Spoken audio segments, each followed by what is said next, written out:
Close your eyes. Let your breath slow down just a little, and allow your ears to listen more clearly. Now, imagine you are opening your eyes after a long sleep, but not in your familiar room. You're in a place far away, very different. A place where golden morning light spreads across desert mountains.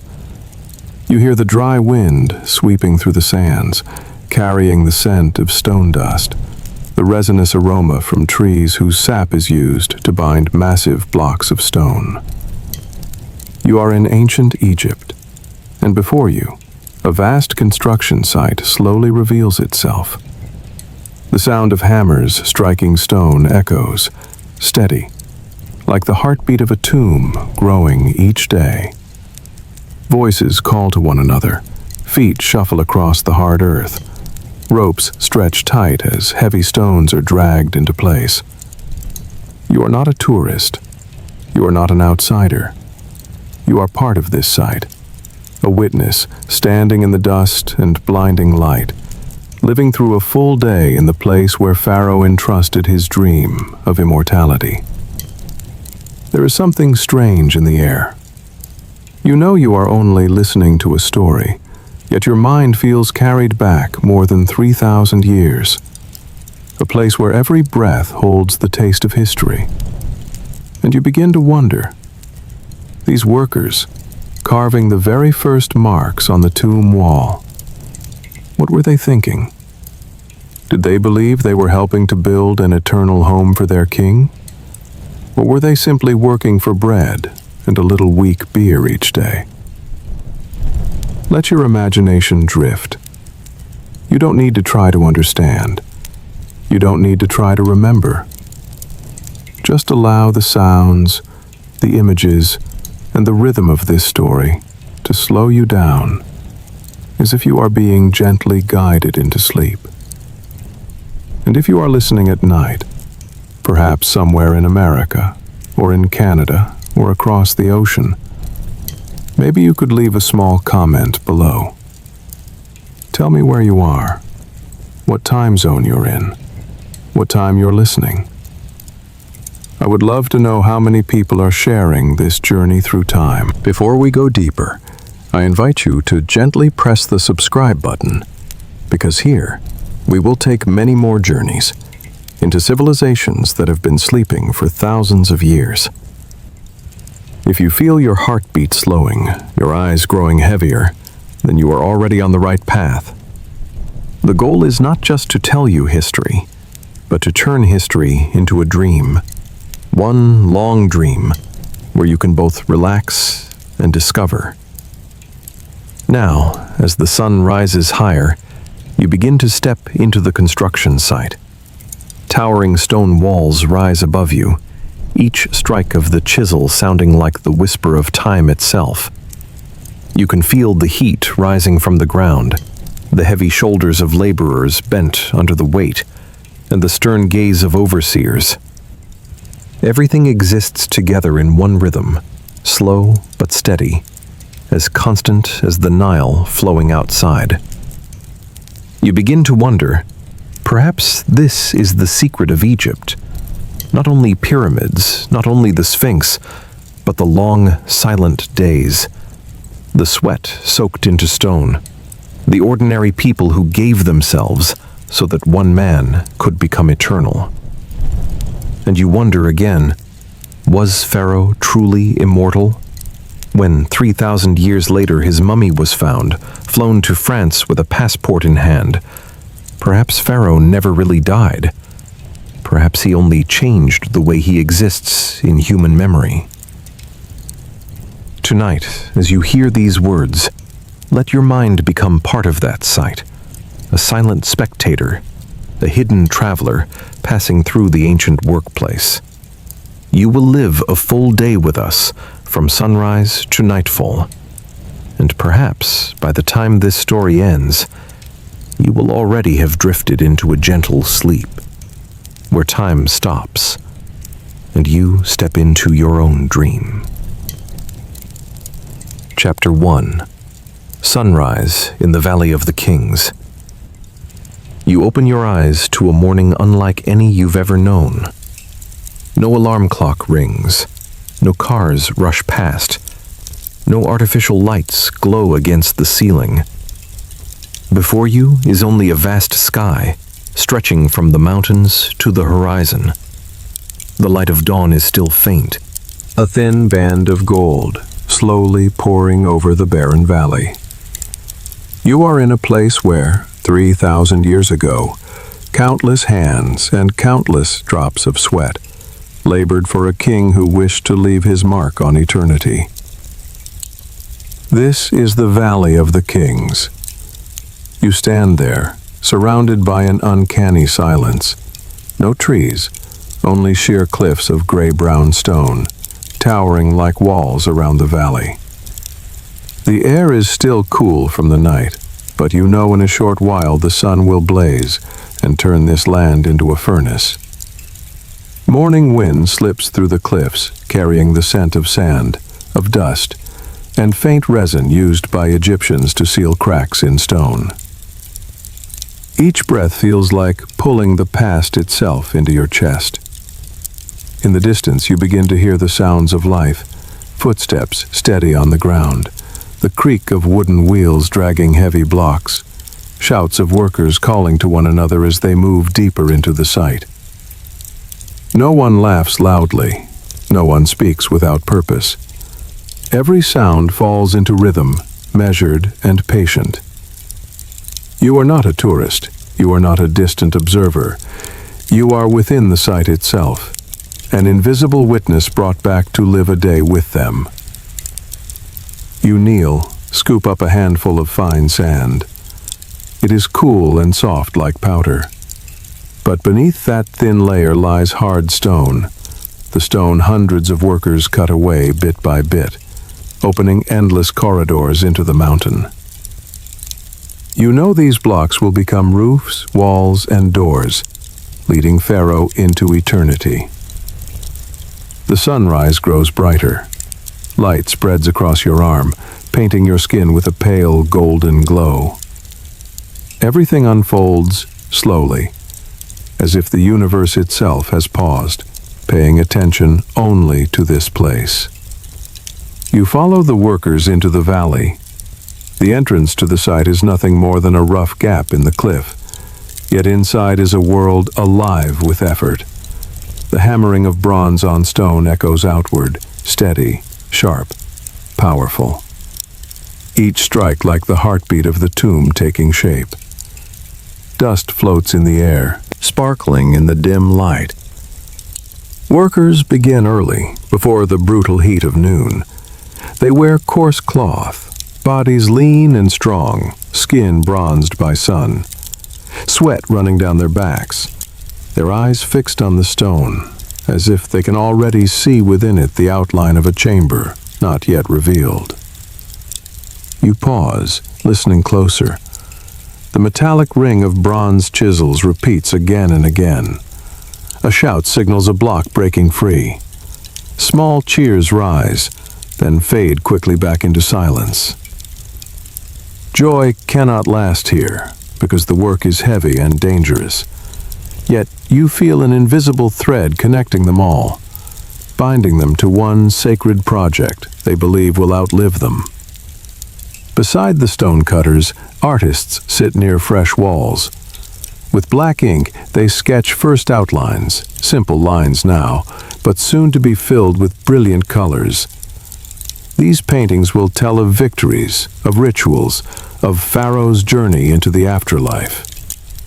And you realize these images are not for the living.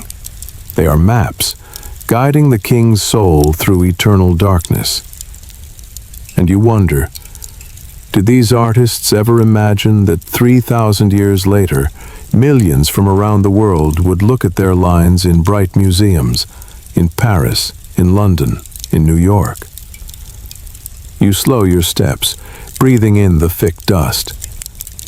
You imagine yourself as one of the workers, waking in the village of Deir el-Medina, walking for hours to reach the site, laboring from morning to night, paid with rough bread and weak beer. You would be tired, perhaps afraid, knowing one misplaced stone could bury everyone. And yet, you would also be proud, because you know you are part of a project for your king. A project you believe will be immortal. That belief is what gives your feet strength each day. The sun climbs higher.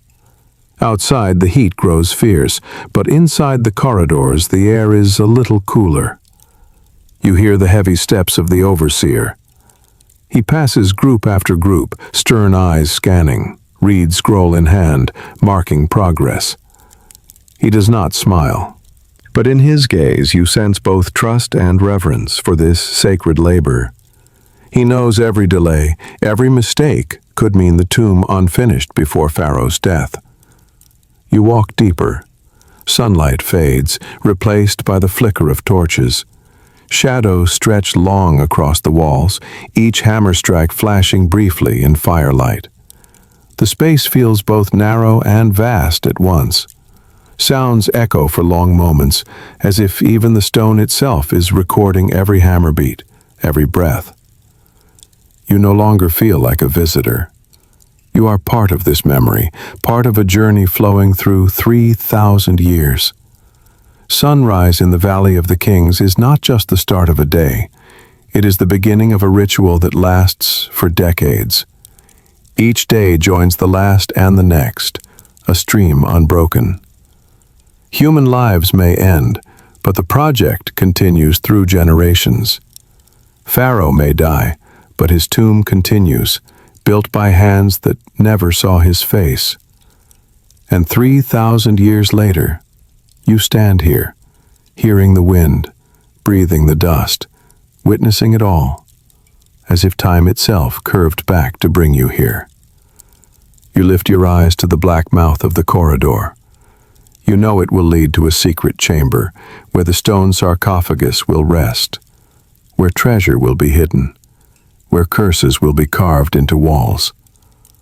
But for now, it is only possibility, only hammer beats, only dust, only firelight. And you feel yourself loosening, your heartbeat slowing, as if the rhythm of the site itself is lulling you into a dream. A new day has only just begun.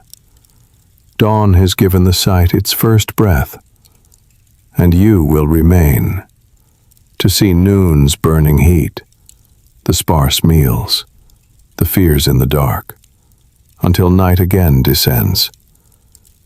But right now, you need only rest in this moment, where the echoes of time stretch long, where your mind drifts slowly, gently, as if you have just stepped into a dream that has lasted for thousands of years. Chapter 2.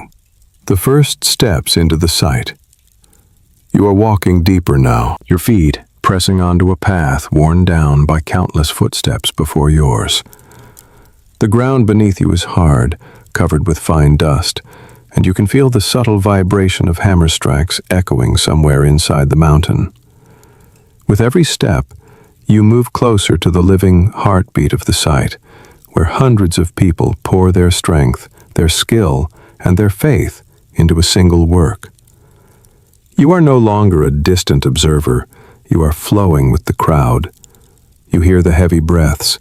You smell the mix of sweat and stone dust.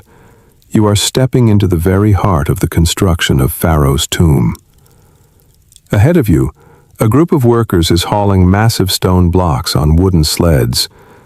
The ropes stretch tight, muscles bulge, feet pounding in unison, their steps shaking the ground like the heartbeat of the desert itself.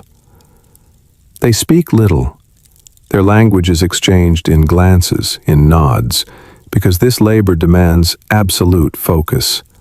One slip of the rope, one careless movement, and the stone could break free, rolling down, ending everything in a single moment.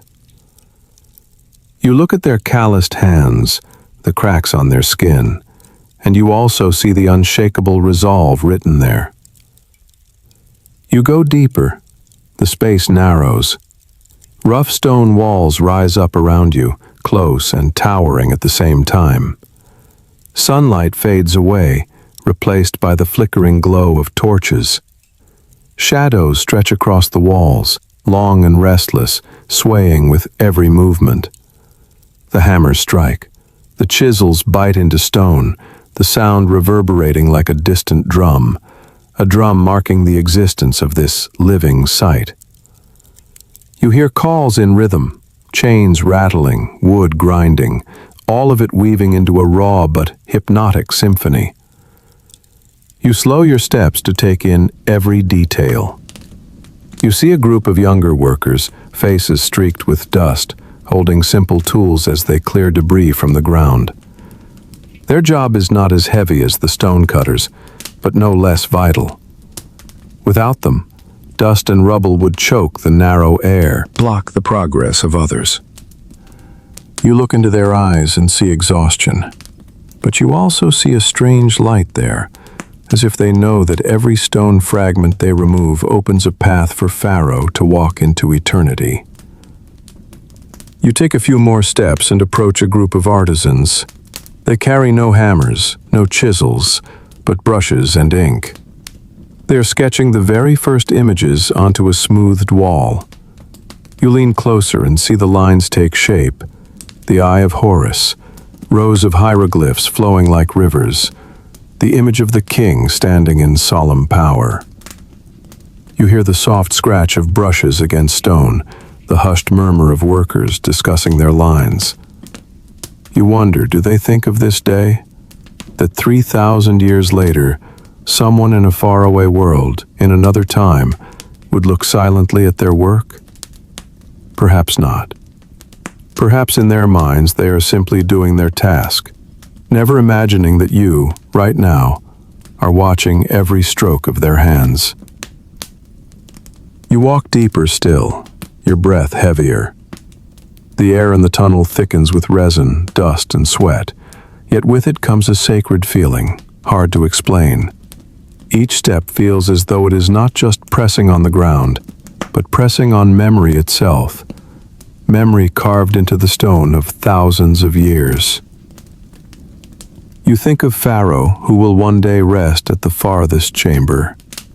You think of the promise of immortality, of the afterlife the Egyptians so deeply believed in. You think of your own smallness, standing inside a monument not built for today, but for eternity.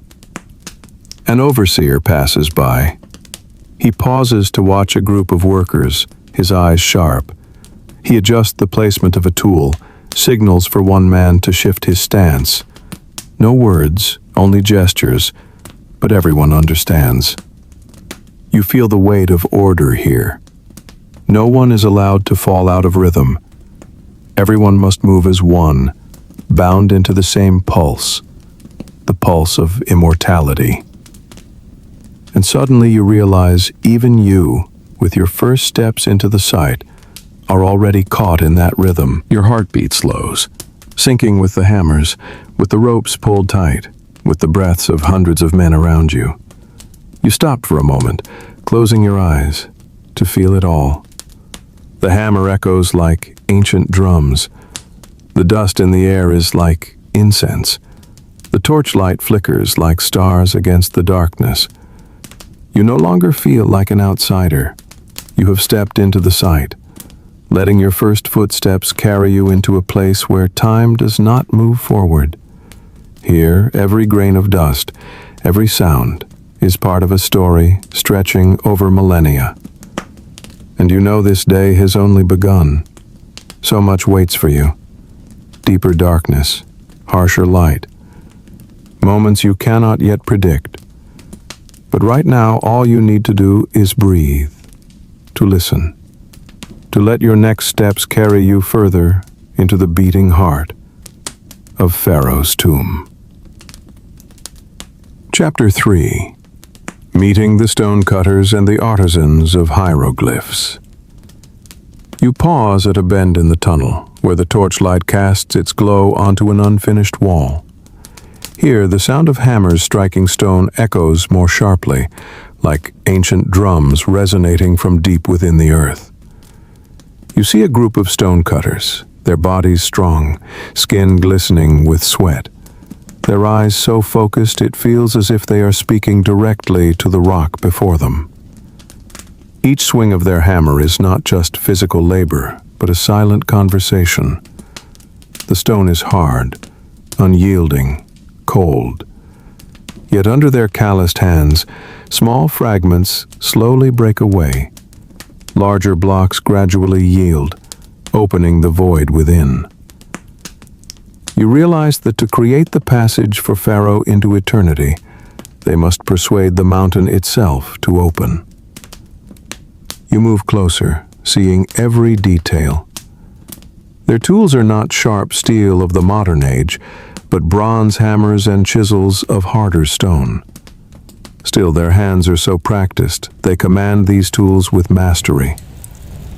The rhythm rises steady and firm, not too fast, not too slow.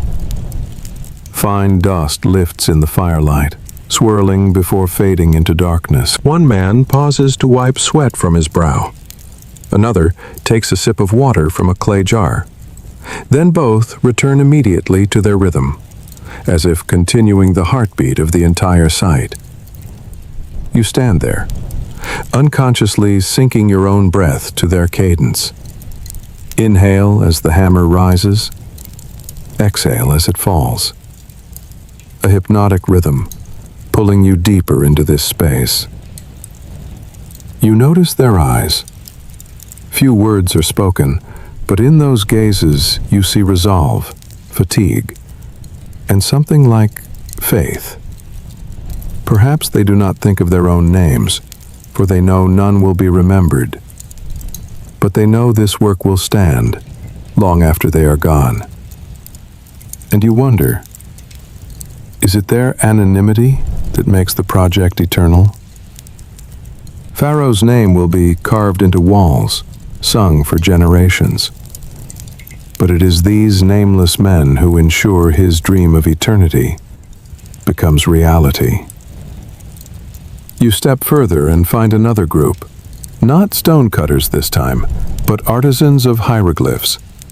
They sit by a newly smoothed wall, holding reed pens, black ink, and cakes of powdered minerals. They trace lines of hieroglyphs, curving, straight, flowing symbols. You see the eye of Horus emerge, falcons taking flight, lines of script weaving like endless songs. They work in silence, only the soft scratch of reed on stone, the quiet sweep of a hand correcting a line. Beside them, another worker prepares pigments, red from ochre, green from malachite, yellow from desert minerals. All ground into powder, mixed with binders, ready for the day these walls will blaze with color as if alive. You listen to their whispers. One reads aloud the glyphs, softly, as though speaking to the very gods he carves. Another bends low, expression solemn, pouring his mind into each stroke. You realize their task is not only to record, but to create a path for Pharaoh's soul. Every glyph, every image, is a doorway to the afterlife. If carved wrong, if painted incomplete, Pharaoh might lose his way. And so their hands tremble, yet remain steady. Each line drawn slow but sure, not for the eyes of the living, but to guide an immortal soul. You sit for a moment, imagining the reed pen in your own hand. You feel the slowness of each stroke, the repetition of each symbol, like a chant, a spell. Every line like a breath, flowing into the next without break. And in that moment, you are no longer an observer. You are part of the ritual of writing eternity, where every mark is not just a word, but a life. You look away from the wall and back at the space around you. On one side, the echo of hammer strikes, strong, muscular. On the other, the faint brushing of pens, intellectual, delicate. Two worlds that seem apart, yet here they merge. The stonecutters open the void. The artisans fill that void with meaning. One creates the path, the other guides the soul along it. And you understand, none is greater than the other. Every footstep, every hammer strike, every carved line is necessary for the tomb to be complete. For Pharaoh to pass into the next world, both strength and wisdom, both body and spirit are needed. You think about that balance, and you begin to see shadows of your own modern world. In your time, there are works of strength, and there are works of intellect, but rarely do you see them as one. Yet here, 3,000 years ago, the union exists. You wonder if this is the secret that keeps ancient Egypt alive in human memory. Not just pyramids, not just mummies, but the harmony of strength and faith, of hands and soul. You stand still, letting the hammer and the pen merge into your own breathing. Everything around you slows. The hammer becomes a heartbeat, the pen becomes a breath. The scent of dust and resin becomes a lullaby. Your eyes grow heavy, not from fatigue, but from the trance of this rhythm. You know your journey has only begun, yet already you feel as if you have lived an entire lifetime. A lifetime as a stonecutter, a lifetime as an artisan. And all of it blends into you, an invisible traveler, living inside the pulse of an immortal worksite. Slowly, you step away, leaving the stonecutters, leaving the artisans. But the sounds, the sights, the scents cling to you. They do not fade. They stay in your breath, in your steps. And you know, from this moment forward, every step you take in this site will carry the echoes of these nameless men. The stonecutters, the carvers of words, the ones never remembered, yet the ones who shaped the eternal memory of humanity. Chapter 4. The Unfinished Walls and the First Drawings. You walk deeper into the tunnel, where the flickering light of torches glows against massive, unfinished walls. The stone is still rough, marked by hammer blows and chisel scars like fresh wounds on the body of the mountain itself. You place your hand on the surface, cold and unyielding, and beneath your fingertips you can almost feel the countless strikes that have fallen here, the countless hours of labor pressed into this rock. You quietly close your eyes, and it is as if you can hear the wall speaking back. The crack of stone splitting, the heavy breaths, the shouts echoing in the dark. These sounds have not vanished. They only rest here, waiting for someone like you to listen. You open your eyes and see a group of artisans bending close, sketching the first lines onto a freshly smoothed wall. Pale chalk marks appear under the torchlight, shaping the forms of gods, the solar bark, the king crowned with radiant headdress. The figures are fragile still, without color, but in the concentrated gaze of the artisans, they are already alive, as though breathing. You sit beside them in silence, watching. You hear the soft scrape of brushes across stone, the faint drip of ink. A rhythm very different from the hammer of stonecutters, yet just as hypnotic. Gentle, steady, like the heartbeat of sleep. You wonder what these artisans think as they draw on the wall. Do they believe their hands are opening the doorway for Pharaoh to cross the darkness? Or are they simply focused on each line, each detail, ensuring no mistakes are made? For one wrong mark could be an omen, a punishment from the gods. You watch their eyes, filled with absolute focus. Sweat runs down their cheeks, yet they do not wipe it away. Their hands continue tracing lines. You feel as though you are holding the brush yourself, your hand trembling as you make the very first stroke on a wall that will stand for thousands of years.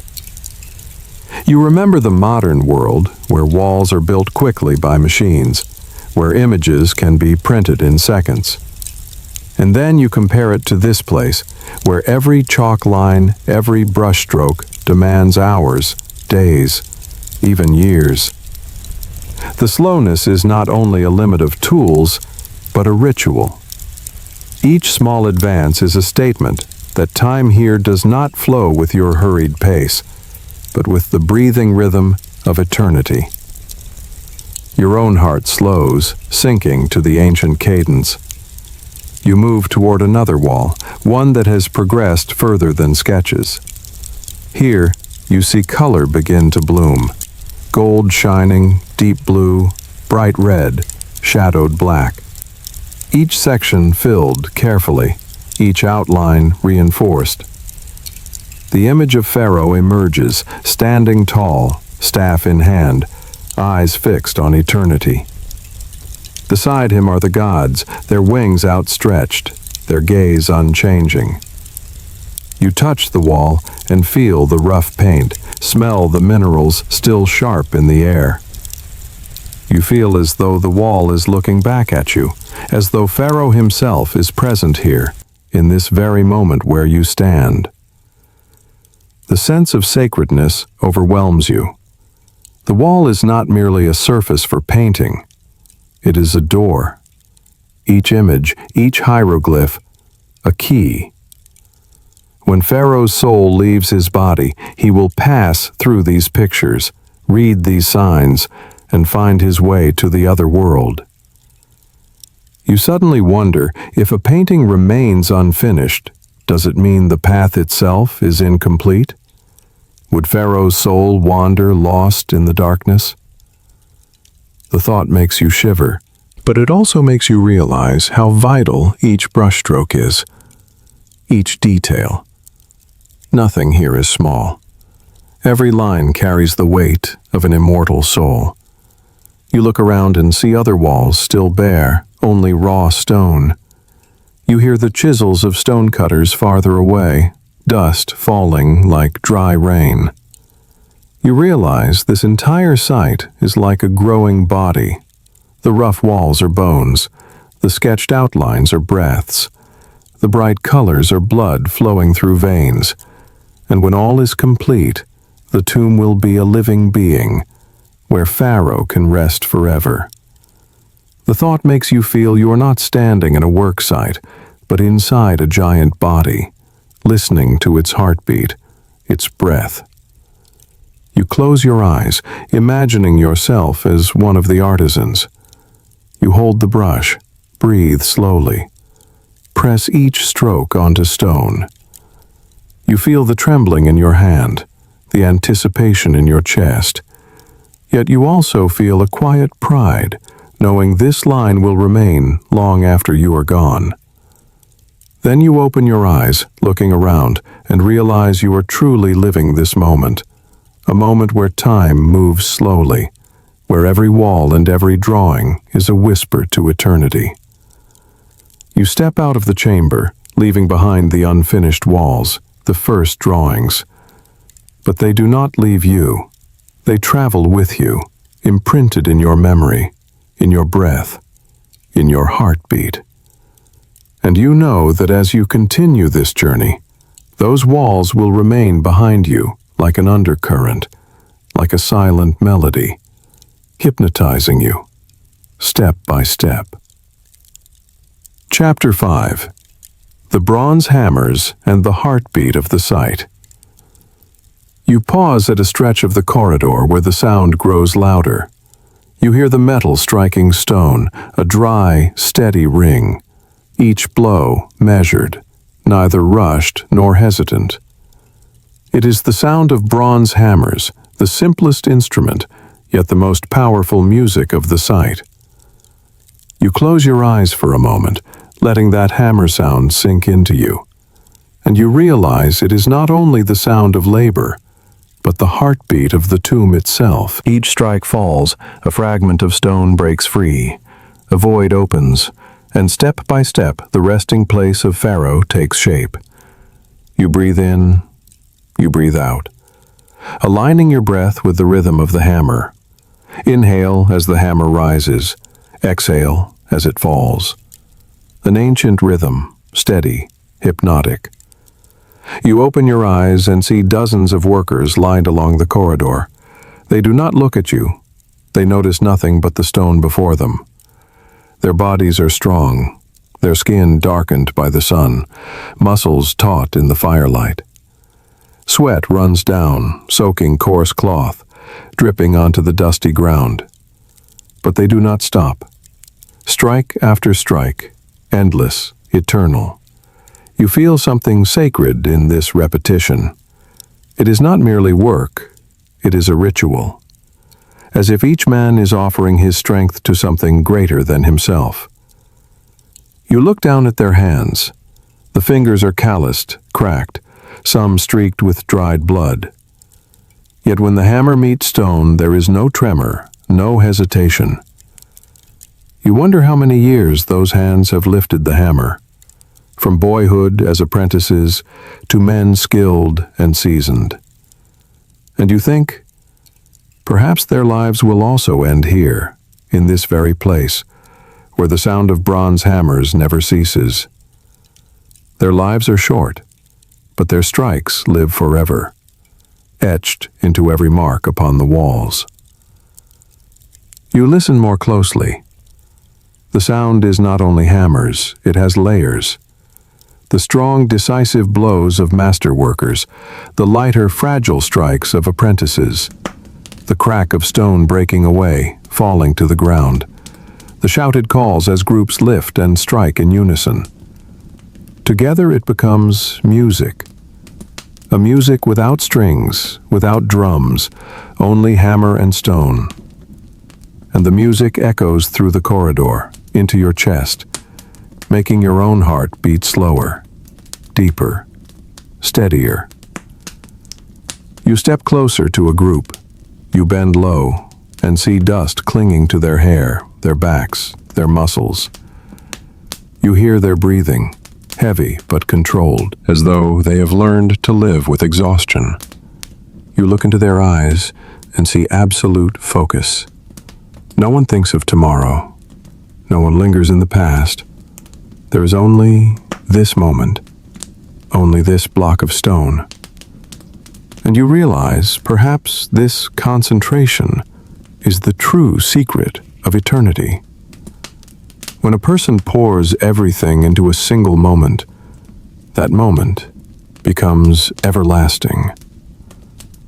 You try to place yourself in their position. You hold a hammer in your hand, feel its weight. You lift it. You let it fall. The impact reverberates into your bones, down your arm. Dust rises, clinging to your face, your hair. You hear the quickened breaths of those around you, and you understand. This is not merely labor. It is a collective dance, where every strike is a step, where every man is bound into a single rhythm. You feel your own body sway with the hammer's beat, as if you truly are one of them, no distance remaining between you and the worker. You lift your gaze to the wall, slowly emerging. Chisel mark after chisel mark, layer after layer of stone peeled away. From the darkness, the corridor reveals itself, the space expanding bit by bit. You see time carved directly into the rock. This is not the work of a day or a week, but of years, of decades. And you reflect on the strangeness. Human life is brief, but the work is long. The worker of today may never see the tomb completed, yet they continue. For they believe this work will outlast them, outlast death itself. You notice a young boy standing nearby, likely an apprentice. He holds only a small tool, mimicking the motions of the older men. His strikes are clumsy, weak, but his eyes shine bright. He looks at the wall as if he sees something you cannot. And you think, perhaps to him the tomb is not only stone, but a dream of immortality, of a world awaiting beyond death. And your heart softens, realizing that even in this harsh place, hope lives. Another continues, as if the sight itself cannot be silent. For if it were silent, it would die. The hammers are the heartbeat keeping the tomb alive. And you wonder, if one day the hammers stopped forever, would Pharaoh's soul feel lost? You cannot know, but you know that in this moment, the heartbeat continues, and you feel the urge to remember it forever. For it is not only the sound of labor, but the sound of life, the sound of time, the sound of eternity. You stand still in the shadows, listening as the hammer's pulse beats inside your chest. Your eyes grow heavy, not from weariness, but from the trance of this rhythm. You know you could let yourself drift, let the sound cradle you into deep sleep. Yet at the same time, you want to stay, to listen longer, to live longer in this moment. For once you leave, you know you will miss this sound, miss this heartbeat, miss the feeling of being merged into the immortal sight. And so you take a deep breath, exhaling slowly, holding the sound inside your chest. You know the day is long, that much lies ahead. But for now, you need only stand still, letting the bronze hammers keep the rhythm, letting your heart beat with the sight, and letting this memory become a part of you, never to fade. Chapter 6. The simple meals of the tomb builders. You leave behind the pounding rhythm of hammers and chisels and step into a more open space within the site. Here there is no flying dust, no strikes against the mountain walls, only the golden glow of a few torches and the quiet murmur of people. This is where the workers rest, where they let their hands release the hammers, where their bodies gather back some strength for the long day. You pause, and immediately you sense the gentle aroma of baked bread, the faint sourness of fermenting beer, and the dry wooden scent from clay jars filled with water. You sit down beside a group of workers. They spread a coarse cloth over the ground and place upon it round loaves of bread, onions, pieces of dried fish, and jars of cloudy golden beer. You watch the calloused hands passing bread to one another. You hear soft laughter rising in this rare silence.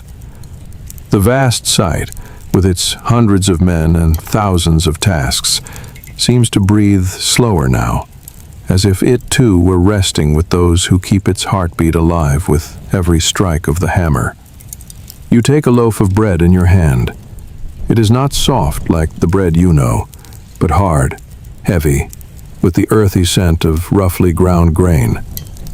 You bite into it, hearing the faint crunch, tasting the rich wheat mingled with a slight sourness from natural fermentation. You sip beer from a clay jar. It is not clear, not sweet, but thick, cloudy, with a sharp tang. It is not like the luxury drinks you are used to, yet it brings a soothing coolness, like a small breeze passing through the desert heat. You smile, without meaning to, realizing that here, beer is not simply a drink, but water, food, and energy, the fuel for hands to keep lifting the hammer. You look around and see workers eating while speaking quietly. Some talk about families back in Deir el-Medina. Some share dreams from the night before. Some sit silently, chewing slowly, their eyes distant. You hear a burst of laughter, soft and unforced. The sound echoes through the mountain and then fades, but it leaves a warmth behind. You feel yourself smiling with them, as though you too are part of this group. One worker offers you a piece of dried fish. You take it, feeling the salt lingering on your hand. You chew slowly, tasting the salt spreading across your tongue, blending with the mild sourness of the beer. A simple but complete flavor. You realize that here, food is not for pleasure, but for survival. And yet within this simplicity lies a strange warmth. For every piece of bread, every sip of beer is shared, carrying the breath of camaraderie.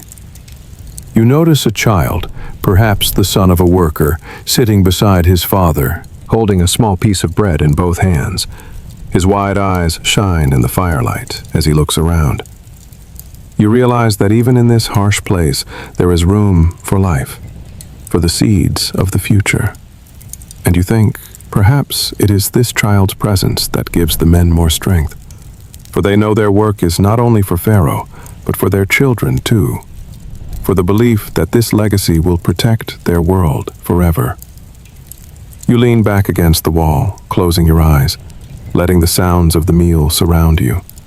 The crunch of bread, the soft laughter, the quiet murmurs of conversation. No hammers, no cracking stone, only these small, familiar sounds. You realize this moment is the true breath of the site. Not only labor, not only ritual, but also these simple pauses where people find each other, find meaning in the smallest of things. You wonder, if Pharaoh knew of these humble meals, what would he think?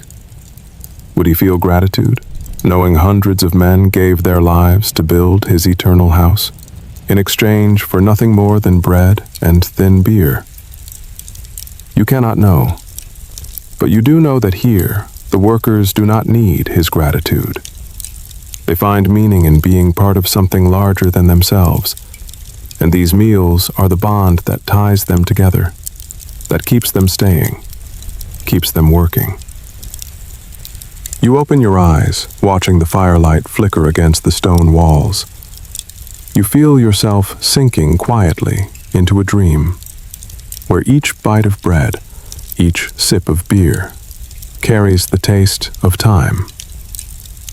You know that soon they will rise, take their hammers again, continue the endless rhythm. But this moment of a simple meal, will remain the softest part of a harsh day. And you, sitting here, silently watching, have become part of this memory. You take one more deep breath, smelling the beer, the bread, the sweat, the fire.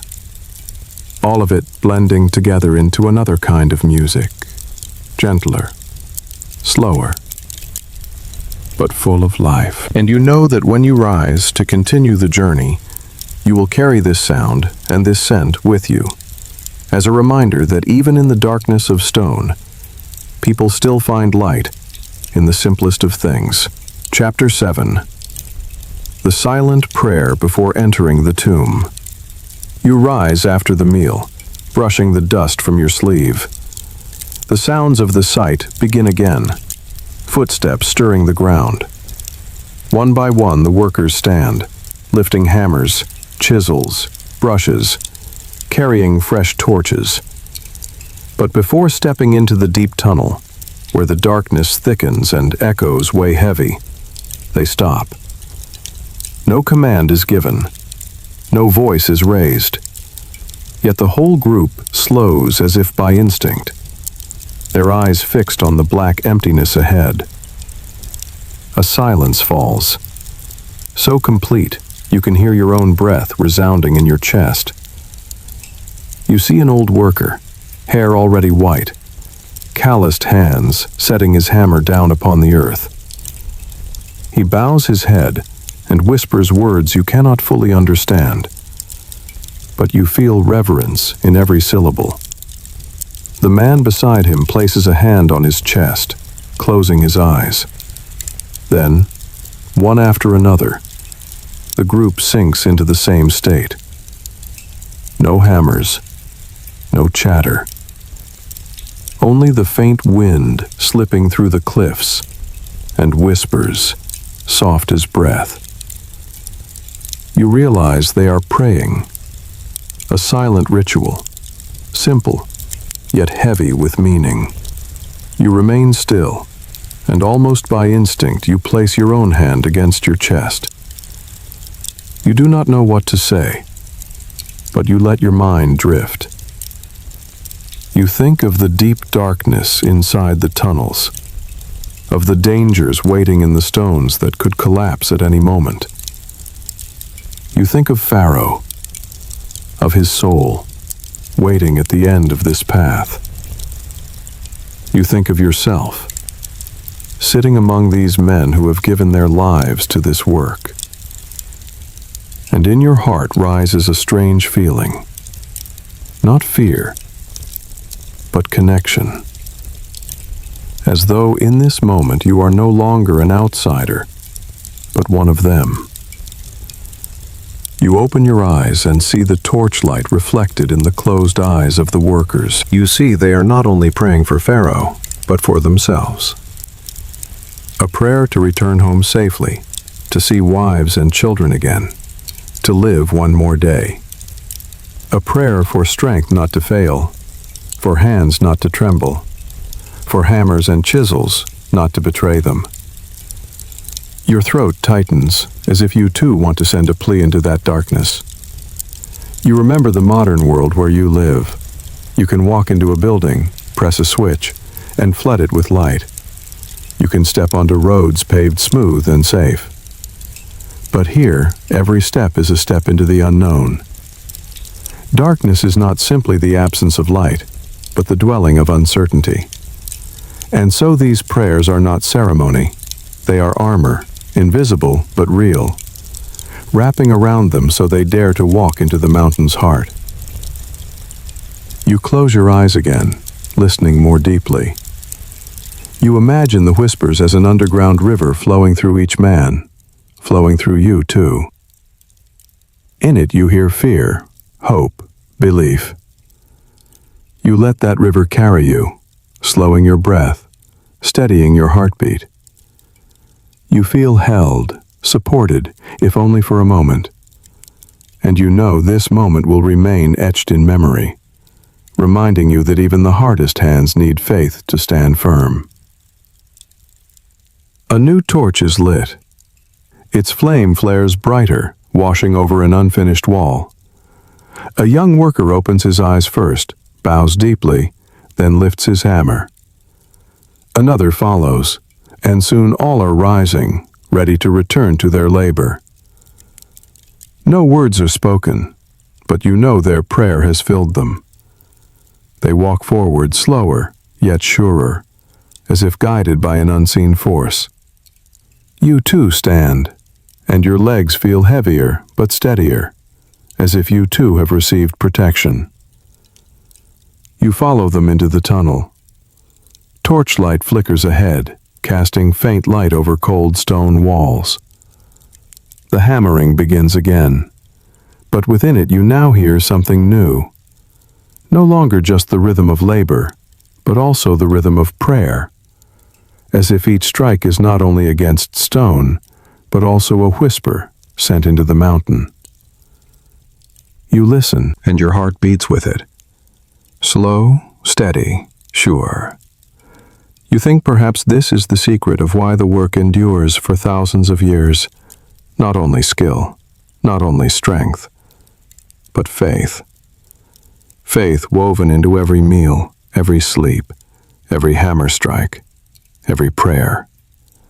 A faith never recorded in writing, yet living in every stone, every wall.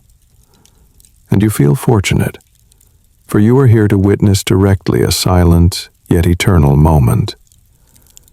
You walk slower, holding on to this feeling. The feeling that darkness is less frightening because you carry an unseen flame inside. The feeling that whispers still linger at your ear, soothing you into peace. The feeling that you are not merely watching, but part of the circle of prayer. And you know from this day forward, whenever you hear silence, you will remember this moment when silence was not emptiness, but prayer rising within the heart. Chapter 8. The Overseer and the Secrets Kept Hidden. You walk deeper into the corridor, where the hammering still echoes steady, where firelight flickers across weary but focused faces. Then suddenly you sense a change. Heavy footsteps sound from behind. A different presence appears.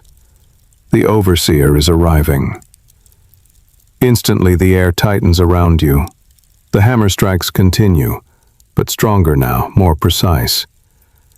Eyes that had drifted a moment ago are now sharp, fixed, absolute. No one needs to be reminded.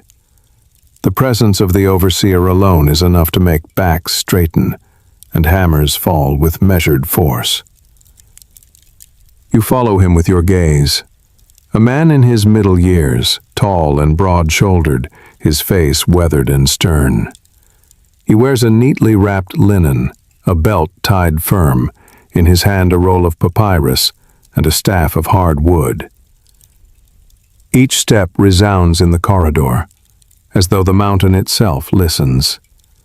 His sharp eyes sweep across the groups of workers, pausing long enough to make them bow lower, returning to their work with total focus.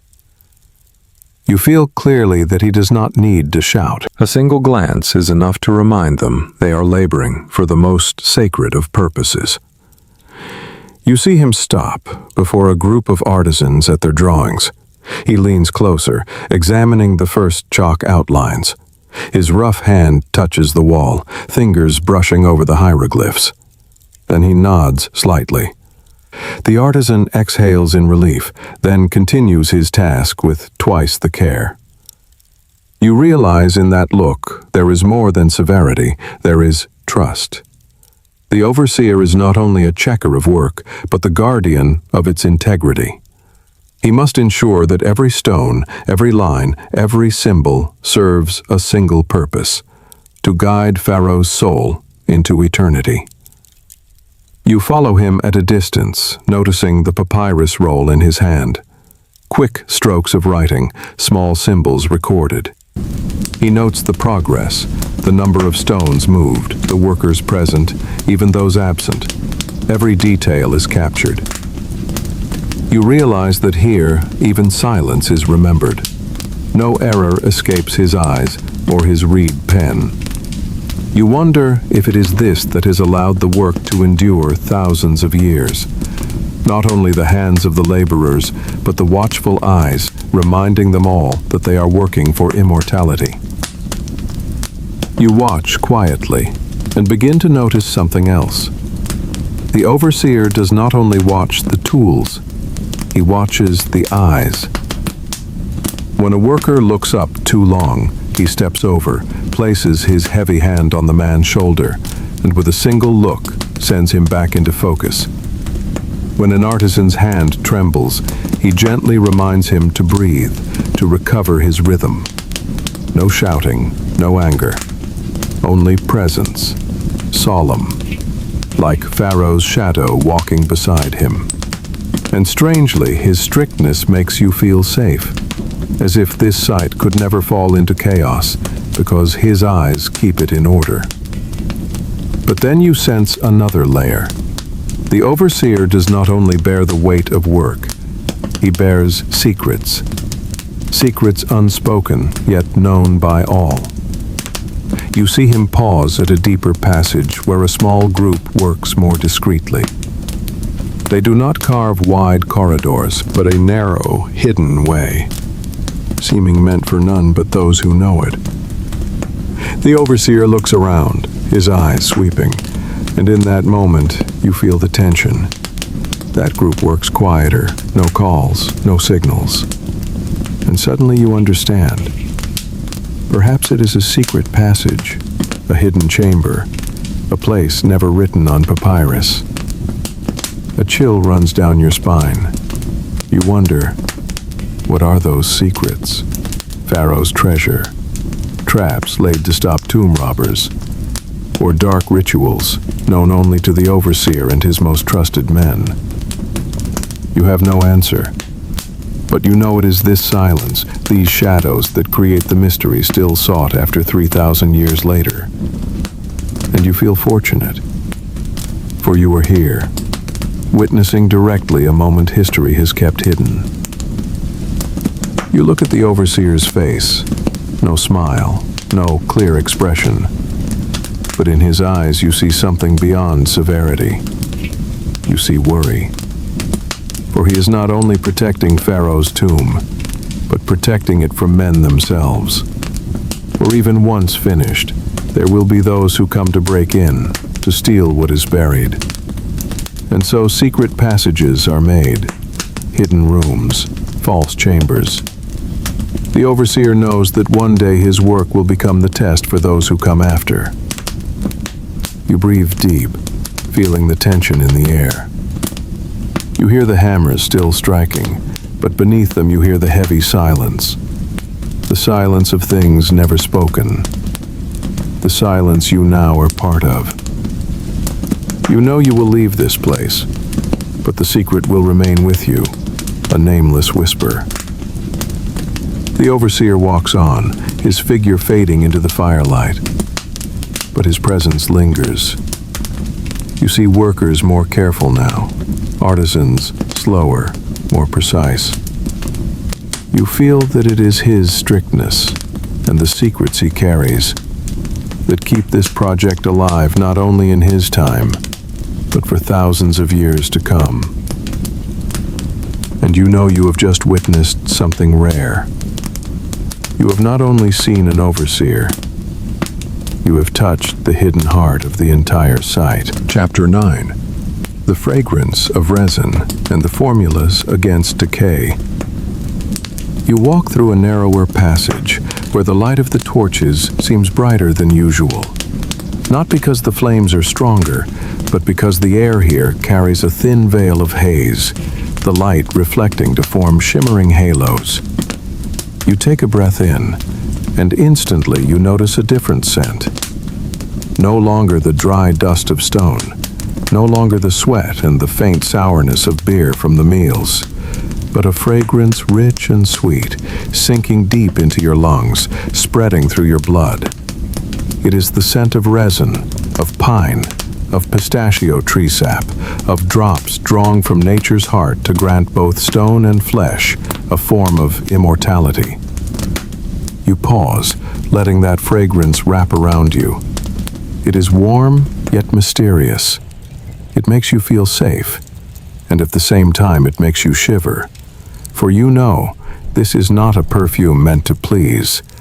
This is the scent of ritual, the smell of preparation for death, the fragrance of eternity, crafted by human hands. And you suddenly understand that even before Pharaoh is carried into his stone coffin, this place has already been steeped in that fragrance. You move closer and see a group of men working beside large clay jars. They stir, they boil, they pour thick liquid onto flat trays. Firelight dances on the surface, making it gleam like molten gold. You see pistachio resin, thick and sticky, sharp yet sweet. You see pine sap, heavy and pungent, its sharper scent clinging to every breath. There is resin brought from distant lands, where sea winds carry the essence of strange forests. All of it mingles together into a fragrance both foreign and familiar, both delicate and overpowering. You lean closer, watching as they dip strips of pure white linen into the mixture. The cloth soaks, grows heavy, then is lifted and spread out. You realize these are the very wrappings that will encircle Pharaoh's body, preserving him against decay, keeping him whole across thousands of years. And you cannot help but reach out to touch the fabric. It is wet, sticky, and yet the fragrance rising from it makes you tremble. You imagine Pharaoh's body wrapped within it, layer after layer, until nothing is left exposed. You imagine his soul lying still while his flesh is guarded by this resin, defying the passage of time. You see an old worker, his hair already gray, carefully stirring a pot over the fire. His eyes fixed on the thick liquid, as if in silent conversation with it. His hands tremble, yet his movements are precise. You notice his lips moving in a whisper, perhaps a prayer, perhaps a formula handed down through generations, and you wonder, how many lifetimes have mastered this mixing of resin? How many secrets have passed from hand to hand? You know this is not knowledge given to all. It is guarded wisdom, entrusted only to the chosen, for it is the very key to eternity. You breathe again, and the resin fills your lungs. You feel light, almost floating. The scent winds into your mind until you do not just smell it. You hear it. You hear the whispers of generations gone by. You hear the waiting soul of Pharaoh. You close your eyes, and for a moment, a vision appears. An immense stone coffin set in a chamber of torchlight, surrounded by jars of resin, strips of linen, priests murmuring sacred words. You open your eyes and the fragrance is still there, heavy, surrounding you like an invisible shroud. You sit and watch as workers brush the resin onto the stone walls. They use it as protection, to keep the stone from dampness, to keep the painted colors from fading. You reach to touch the wall just brushed. It is smooth, glossy, the resin's perfume clinging to your fingertips. You realize it is not only Pharaoh's body being preserved. The tomb itself is embalmed, wrapped, guarded to endure alongside him. And you feel a strange reverence, for even stone, thought to be eternal, must be protected from time. You think of the world today, where chemicals are created in laboratories to preserve and protect.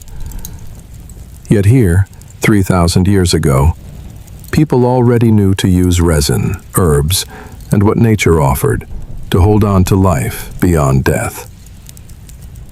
And your heart grows quiet. For while you live in a modern world of countless tools, they, with only rough hands and jars of resin, created an immortality that still astonishes the world.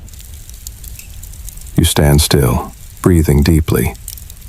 The fragrance seeps into your skin, your breath, your heartbeat. It calms you, slows you, until you feel as though you too are being embalmed, preserved, never to be forgotten. And you realize you are not only witnessing, you are becoming part of the ritual. You too are being wrapped in the invisible resin of memory, of time. And you know, from this moment on, this fragrance will follow you forever, a mark of your journey through the corridors of eternity. Chapter 10. Conversations in the shade during rest. You step out of the corridor, where the flicker of torches lingers and the scent of resin still clings to your skin. Before you, a narrow courtyard opens between towering cliffs. The sun is high now, its white light beating down on the desert, making each grain of sand seem aflame. But here, a great stone casts a wide shadow, a cool refuge where the workers gather for a brief pause. You move closer, and at once you feel the shift. No more heavy strikes of copper hammers, no more sharp resin rising in the air. Here there is laughter, there is quiet talk, the light breath of men released from the weight of their labor. You sit among them, feeling the ground a little cooler beneath the shade. Faces around you are sunburnt, smeared with dust. yet their eyes brighten as they speak. A young worker laughs aloud as he shares a story from the village of Deir el-Medina the night before. He talks of a meal with his family, of his child running circles in the yard, of a strange dream where he rowed a boat on the Nile and Pharaoh stood at the prow. The others listen, then laugh, then nod slowly. You too feel warmth in your chest, as though you are hearing a tale from an old friend. An older man begins to speak of his youth. He recalls the first time he entered the site, when his hands shook holding the hammer, when his back had not yet learned the weight of stone. He tells of the overseer then, strict and unyielding, who taught him that every hammer strike was a vow, every breath a part of eternity. You study his face, the deep lines carved into it, but his eyes still carry a glimmer of memory, of pride, of resolve. You feel as if he is not only telling the men around him, but telling you as well, knowing you were there, listening. Another small group speaks in lower voices, almost whispers, as if they do not wish the words to reach beyond them. You tilt your ear and catch fragments. They speak of secrets of the site, of hidden chambers known to few, of rumors of traps built to guard Pharaoh's treasure. They chuckle softly, but in their eyes lies unease. You feel the tension in their voices, and you suddenly understand that here, every story has two layers, one for laughter and brotherhood, another full of mystery and fear, never spoken aloud. A hand offers you a piece of bread. You take it, rough and dense, tasting of coarse grain. Yet in this shade it feels like a feast. You drink from a clay jar, cool water carrying the sweetness of the Nile into your mouth. Everything softens, becomes simple. You lift your eyes and see faces relax, eyes glowing brighter. In this moment, they are no longer men burdened with immortality, but ordinary people finding brief joy in the middle of a long day. And you realize you are one of them too. A man begins to sing, his voice low, not loud, but filling the air around you. A simple melody, perhaps an old folk song of the Nile, of green fields, of cattle grazing slow by the riverbank. Others fall silent, listening. Then softly some join in. The song, plain and unadorned, without instrument, feels like a breeze across the desert. You close your eyes, letting the tune rock you gently. You imagine the river flowing, sunlight dancing on the surface, flocks of birds crossing the sky. For that moment, you forget the stone, forget the sweat, and hold only the softness of memory and hope. You open your eyes to see their eyes glisten too. Perhaps they too dream of the river, of their homes, of loved ones. And you sense something rare. It is these moments of dreaming, these small stories, that keep them working day after day. Not only Pharaoh, not only eternity, but the wish to tell another story, to sing another song, to sit again together in this shade. You smile, knowing this is the true soul of the worksite. A breeze moves through, carrying the heat of sand from beyond. You shiver, then find comfort, for the shade still shelters you. You look at your hands, imagining them holding a hammer, imagining you too had just chewed bread, imagining you are simply part of this circle. And you realize that in this moment there is no distance between you and them. You are here, listening, eating, laughing with them. You are living one noon on the tomb site, and you will carry this memory with you always. The short rest nears its end. You see the men rise, stretching their shoulders, rolling their wrists, then one by one taking up their hammers, their brushes. but in their eyes remains the glow from the talk just shared. The glow of friendship, of sharing, of knowing they are not alone. You rise too, and feel strength within you, as if you too received a share of power from the shade. You draw one more deep breath, holding the scent of cool stone, the sound of song, the warmth of laughter. You know the work will continue. The hammer will sound again.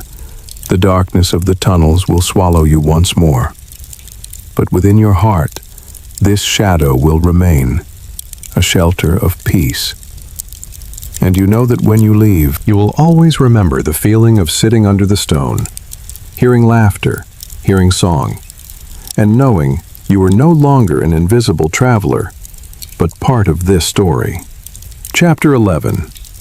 The fear of the curse and the darkness in the tomb. You follow the stream of men back into the dark chamber, where torches are fixed along the corridor, their flames flickering and trembling, never enough to chase away the shadows. With each step deeper, the air grows heavier, thicker.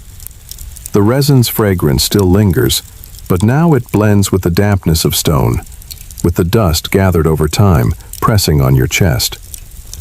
The hammering continues, but farther away, echoing from unseen corners, so you cannot tell where the sound comes from. And then, beneath that rhythm, you hear something else, a faint whisper, as though the walls themselves are speaking. You move further in and notice the change in the workers' eyes. No more laughter, no more chatter like in the shade outside.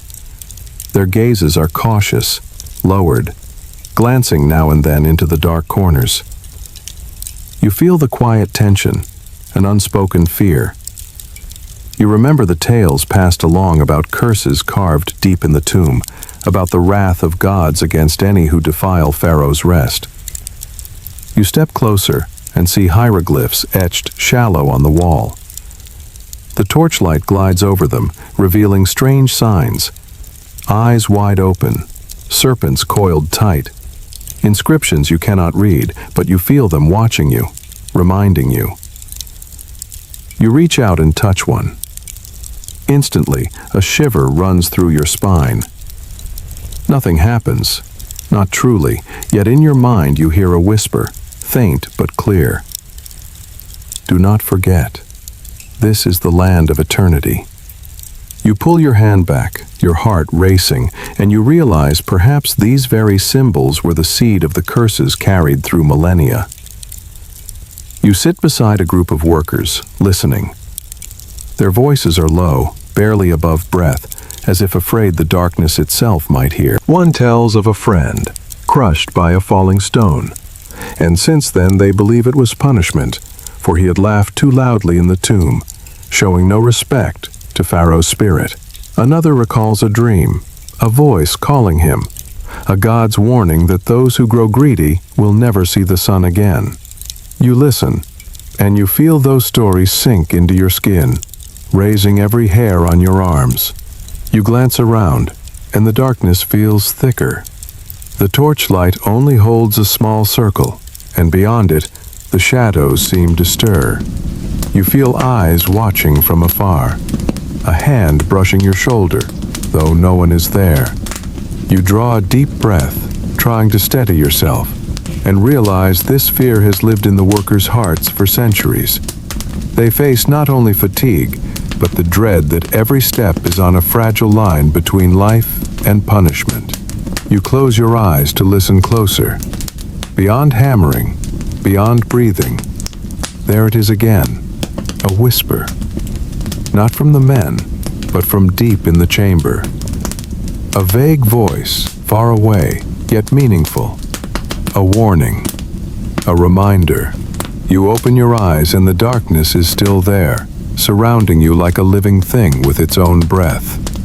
An old worker sits nearby, his face lined, his eyes sunken. He turns to you, his voice raspy, whispering, "Do you hear it? Pharaoh never wished to be forgotten. If we work hard, he grants us life. But if one betrays, he will take it all." You look into his eyes, uncertain if what you see is faith or fear, or both bound together. But you know that for him, the curse is no tale. It is real, alive as breath. You sit still, feeling your heart slow. You understand that this fear is not meant to stop them, but to keep them focused, to keep them reverent with every hammer, every brushstroke. The curse is not only a threat, it is a bond, a reminder that this work belongs not only to the living, but to the gods, to the other world. And you realize you too are bound. Though you are but a hidden traveler, you hear the reminder. You feel unseen eyes watching you as well. You breathe, slow, steady, to keep the fear from swallowing you. You keep your gaze on the torchlight, letting its small flame be your anchor in the sea of dark. You know the fear will never vanish. It will always remain in every heartbeat, every breath, every strike of the hammer.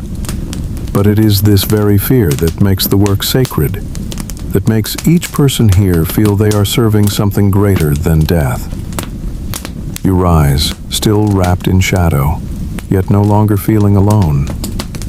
You are part of the fear now, part of the story. You walk on, and each step rings like a whispered vow. I respect.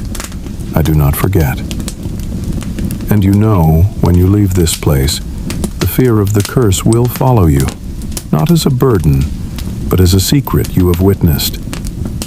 A secret you will never let go. Chapter 12. Nightfalls. Torches burn on stone walls. The sun sinks slowly to the west, its golden light stretching across the desert before dissolving into the deep purple of dusk. You step out of the dark corridor and lift your eyes to the vast sky. No longer the burning glare of midday. Now a quiet stillness settles over everything. The desert wind softens, carrying a coolness that seeps into your skin. You breathe deeply, and for the first time all day you feel the rhythm of time shifting here. The worksite slows, not stopping fully, but the hammer blows grow fewer, the shouts dimmer. A long day of labor has closed, and now only the flickering torches keep the heart of the site from falling into complete silence. You turn back to the towering stone walls. Torches stand along the passage, their flames glowing red against surfaces still unfinished. Smoke curls upward, slipping into the cracks of rock. Shadows stretch long and distorted across the stone, wavering like restless spirits moving through the night. You step forward, your feet finding the ground colder than it was in daylight. Footsteps echo through the wide space, mingling with the crackle of burning wood. A few groups of workers remain. They labor under the torchlight, faces caught between brightness and shadow. Some chip away at the last cuts of the day. Some clean their tools, placing them carefully back in order. Others sit slumped against the wall, eyes distant, perhaps already wandering home to their village, to family waiting far away. You sit near them, and the weight of weariness fills the air. No words are needed, yet the presence of each man brings a quiet warmth. The desert wind sighs through cracks in the cliffs, carrying sand and dust. The sound of wind mixes with fire, and you feel as though the mountain itself is breathing. Darkness spreads in, yet the torches push back, carving small islands of light. You sense how fragile that light is before the vast night, but also how steadfast. A single flame is enough to keep men from losing their way. You cling to that flame too, like a traveler clutching a lone star in the endless sky. You walk along the corridor. Pharaoh's image emerges in the firelight, his eyes gleaming as if they fix directly on you. You stop, gazing back into them. Under the glow of flame, they seem alive, following each step you take. A strange bond stirs in you, as if Pharaoh does not sleep, but still watches. still exists here among those building his eternal home. Further down you hear soft voices. A group of younger workers sit together, sharing stories of old. They speak of gods with the heads of birds, of great serpents dwelling beneath the earth, of wandering spirits lost between worlds. They laugh nervously, half afraid, half amused, but still they tell the tales, because stories in the night make the darkness less heavy. You sit close, listening, your heartbeat slowing. You know these very stories will echo for thousands of years, living on in shadows with the torchlight. You lean against the wall, close your eyes, and let the night sound sink in. Wind, fire, whispers. The resin scent still lingers, now mixed with smoke and cold stone. You drift, as if dreaming not your dream alone, but the shared dream of hundreds, workers, artisans, overseers, all bound in the dream of immortality, of a Pharaoh who never dies, of a monument that will stand against time. And you, in this moment, dream with them. You open your eyes and see the sky outside, filled with stars. The silver glow of the moon spills down, blending with the red light of the torches, a glow both cold and warm. You inhale, exhale, and feel your own smallness beneath the universe. Yet at the same time, you sense you are part of something vast. You know that tomorrow the hammers will strike again, the dust will rise. But tonight, beneath the torches, the worksite pauses, allowing all to breathe, to dream, to live in the quiet of darkness. You stand still, watching firelight dance across stone walls. You realize this is not just night. This is a silent ritual, where light and shadow meet, where mortals and gods share the same space. You are not merely watching, you are living it. You are one of those holding a torch, one of those listening to tales, one of those souls wrapped in both shadow and flame. You slow your breath, let your heartbeat join the rhythm of the fire's crackle. You know this memory will last. For every torch burning tonight is a flame that will keep burning in your mind, even long after you leave this place. Chapter 13. The Dreams of Workers. After a long day, night has fully descended, darkness stretching wide across the desert, and the worksite falls deeper into silence. Torches still burn in the tunnels, but outside, the moon has risen high, laying a thin silver veil over the barren cliffs. You step out, drawing in the rare, cool breath of desert night. The dust of day has settled. What remains is the scent of stone, of wind, and a trace of smoke from the site.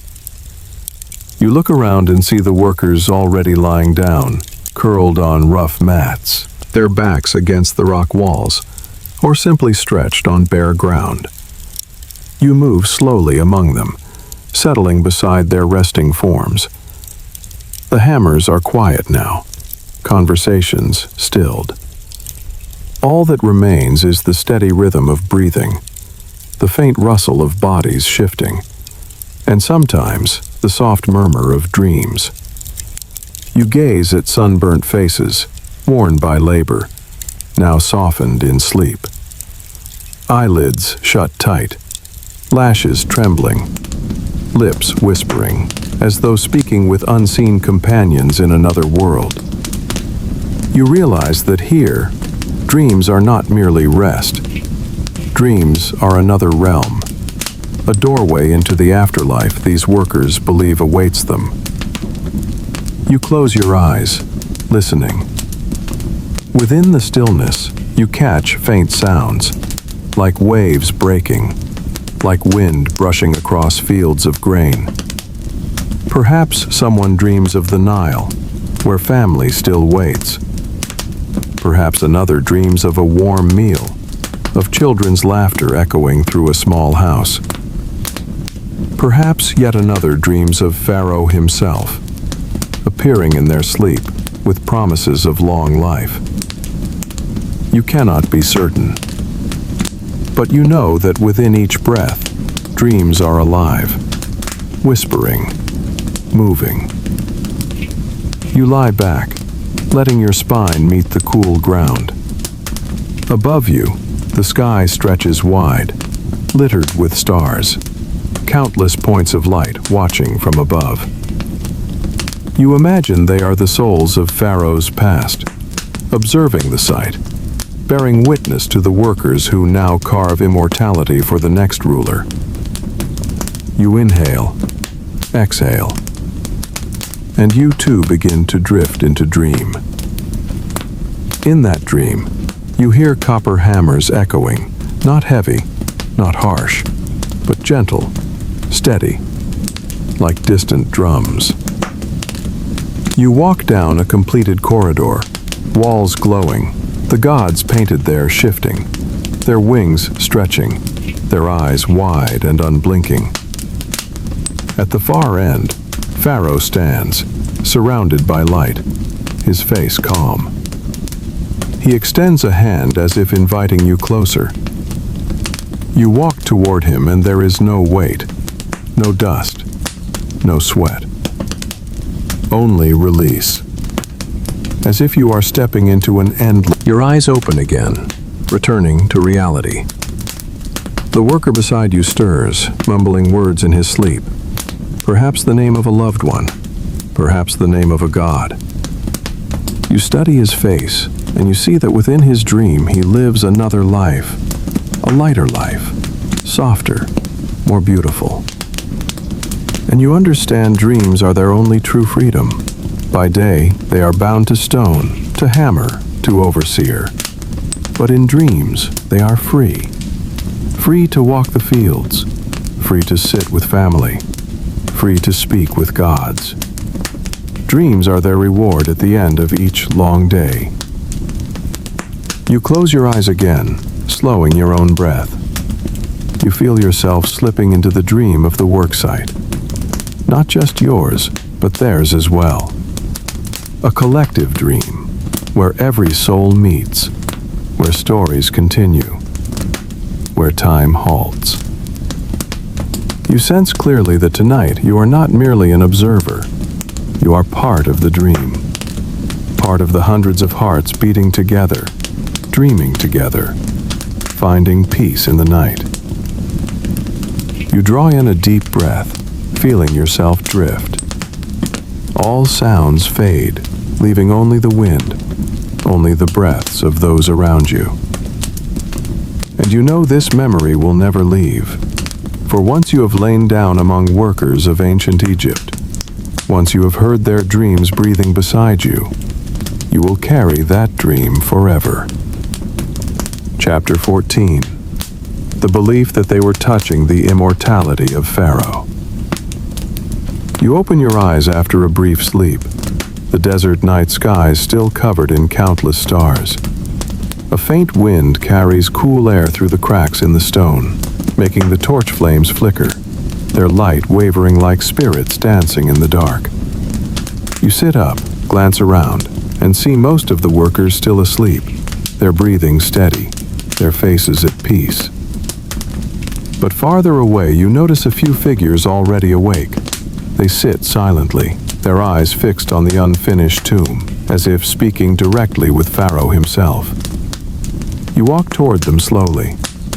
An old worker is holding a small piece of stone, sharpening it in silence. His eyes are not on the stone, but on the shadowy corridor that leads deeper into the mountain.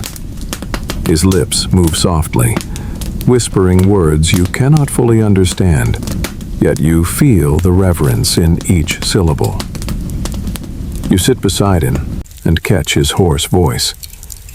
Every strike of our hammers does not only carve stone, it carves eternity. Pharaoh will not die. He will live with the inscriptions, with the walls, with everything we leave behind. A shiver runs down your spine, because in his voice there is not only belief, but a certainty, as if he has seen Pharaoh's spirit with his own eyes. You glance around and see a group of younger artisans preparing pigments. They carefully grind minerals, mix them with water, blend them with resin. They work in silence, but their eyes glow with intensity. You overhear one whisper to another, "When I paint Pharaoh's image, it is not just an image, it is his soul. My hands may tremble, but my heart believes. Every stroke is a heartbeat of immortality." You look at their stained hands, green, red, yellow, smeared across their fingers. These colors are not just pigments. They are evidence of faith. The faith that their work helps carry Pharaoh beyond death. You step slowly into the corridor, where the walls have already been carved in part. In the firelight, Pharaoh's figure emerges clearly. He stands tall, scepter in hand, crown upon his head. Yet under the shifting glow, the figure seems alive. His eyes follow you. His lips seem to whisper. You walk slower, letting your heartbeat fall in rhythm with the heartbeat of the worksite. And you think, perhaps this is what the old worker meant. Every wall, every symbol, every color, it is Pharaoh's presence. He is no longer just a man. He has become part of the tomb itself. You stop. Place your hand on the cold stone wall. The moment your fingertips touch it, a warm current spreads outward. It is not fire, not stone. It is something else. It feels like the breath of thousands of workers has seeped into the wall, and within it, Pharaoh's soul. You close your eyes, and you feel it clearly. You are not just touching stone. You are touching belief. A belief that has lasted thousands of years, strong enough to defy time itself. You think of the modern world, where death is often the end. But here, death is only a doorway. A doorway opened by hands holding hammers, by eyes carving symbols, by hearts that believe. And you realize it is this belief that keeps Pharaoh immortal. Not only the mummy, not only the tomb, but the hundreds of people who pour their lives into the conviction that Pharaoh will never die. You hear a worker whisper, "He will travel on the solar boat. He will meet the gods. And when we die, we too will travel with him." You open your eyes, gaze into the torchlight, and you feel the truth in those words. It is not only Pharaoh who becomes immortal. The workers, though nameless, weave their souls into every stone. For when you look upon this tomb, you see not only Pharaoh. You see the hands, the sweat, the dreams, the faith of those who built it. You breathe in slowly, filling your lungs with the scent of resin, of stone, of fire. You exhale, feeling your heart lighten, because in this moment, you too believe. You believe that immortality is not distant. It exists in the smallest acts, in faith repeated endlessly, in every breath given to something greater than oneself. You believe that when you lay your hand on this wall, a piece of your own soul remains to live with Pharaoh, with the tomb, with the faith carried through millennia. You step back, letting the torchlight illuminate the full wall. Pharaoh's image shines, and within his eyes you see eternity.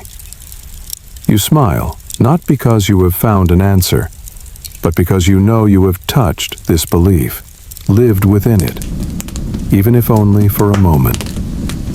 And you know that when you leave this place, the belief will go with you, staying within your breath, your heartbeat, as part of you. Chapter 15. You leave the worksite. carrying the breath of 1,000 years. Dawn rises once again. The first light slips through the towering cliffs of the valley, pouring down onto the hardened ground. You open your eyes after a long night. The desert wind carries the last trace of coolness before the heat returns. Around you, the workers begin to stir, shifting, stretching, preparing for another day. But for you, today is different. You know this journey has taken you far enough. You will leave the worksite, carrying with you everything you have witnessed. You rise, walking slowly past the familiar faces. The old worker with calloused hands has already returned to his hammer. The young artisan has taken up his brush again, his eyes glowing as he stares at the unfinished wall. The stone carriers move into line, their steps heavy yet steady. Everything returns to its endless rhythm. You pause for a moment, watching them, and you realize you are no longer just an invisible traveler. You have become part of the memory of this place, even if only for a night, a day, or a single breath of time. You enter the corridor one last time. The torches still burn. The resinous fragrance still lingers. You lay your hand upon the cold wall where the carved hieroglyphs gleam, where the eyes of Pharaoh seem to look straight through you. You close your eyes, feeling warmth spread from the stone into your skin, from your skin into your heart. You inhale deeply, and you know you are carrying with you a fragment of the worksite's soul. Not stone, not sand, but the breath of hundreds who have lived, who have dreamed, who have believed. You turn and begin walking outward. Sunlight grows stronger, swallowing the darkness within the tomb. You pass by groups of workers having their quick breakfast: dry bread, sour beer, chopped onions. They eat, they laugh, they speak of the work to be done today. You watch them, and you smile, because you know that in every simple meal there is life, strength, and fellowship. And you feel that you have sat with them, shared a piece of bread, drunk from the same jar of cloudy beer. You pass the overseer. He stands tall, his sharp eyes sweeping across the site. In his hand, a roll of papyrus, recording every detail. His gaze brushes over you.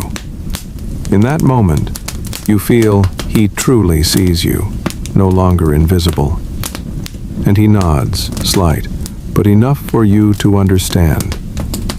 He acknowledges your presence, as if accepting that you too have contributed to this work, simply by witnessing it. You walk further, reaching the courtyard where you once sat in the shade. But in your heart, that shade still lingers. You remember the laughter, the songs, the whispered stories. You remember the feeling of sitting among them, as part of the group, with no distance between you. You pause, close your eyes, and hear those sounds again, not from outside, but from within you. They will remain, always. You continue, leaving the valley. The path widens, the sunlight spreads across it. You turn back one last time. The mountain looms, the dark corridors hidden within, the torches still flickering inside. You know that place will continue to live, to echo with hammers, to breathe with the scent of resin, to hold the belief in immortality. You have left, but the worksite will never cease. You inhale deeply, letting the desert wind fill your lungs. It carries dust, it carries heat, but it also carries freedom. You walk onward, feeling lighter, but not empty, because you are carrying everything with you. The hammer's rhythm, the taste of bread, the sourness of beer, the glow of torches, the prayers, the shade, the dreams, and the faith that Pharaoh will never die. You carry no stone, no sand. You carry the breath of 1,000 years. You walk farther, the sound of the worksite fading, dissolving into the wind, but within etching the memory deeper. You know that from now on, when you close your eyes to sleep, you will hear the hammers beat, the songs, the breathing of the workers. When you smell resin, you will remember the shadowed corridors. When you see flickering light, you will recall the torches burning on stone walls. And when you think of death, you will no longer see an ending, but a doorway. A doorway you have already seen being built by human hands. A doorway that opens for a soul to step into immortality. You pause, turning your head one last time. The morning sun washes the valley in gold. The worksite glows brilliant, yet solemn. You whisper, not to the workers, not to the overseer, but to Pharaoh himself. I have seen. I have heard. I will not forget. Then you turn away, stepping forward, leaving the worksite behind, but carrying it within every heartbeat, every breath. You have lived a full day in the worksite of Pharaoh's tomb. From the blazing sunrise over the Valley of the Kings to the midday shade, from the humble meals to the whispered prayers in the dark corridors. You have witnessed sweat falling on stone, hands hardened by labor lifting hammers, eyes glowing as they painted eternal symbols. You have sat among them, eaten with them, heard their songs echo, drifted into their dreams after a long day. And you have stepped out of the valley, carrying the breath of 1,000 years in your heart. Now, as you lie down, as your eyes close, let this memory drift like a slow river. Let the hammer's beat fade, soft as a distant drum. Let the fragrance of resin dissolve into your sleep, gentle and warm. Let the torchlight upon the stone walls become a small flame in your mind, guiding you deeper into dream.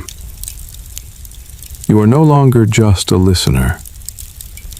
You have become part of the worksite itself, part of the belief that death is not an end, that memory, prayer, breath, and dream can create immortality.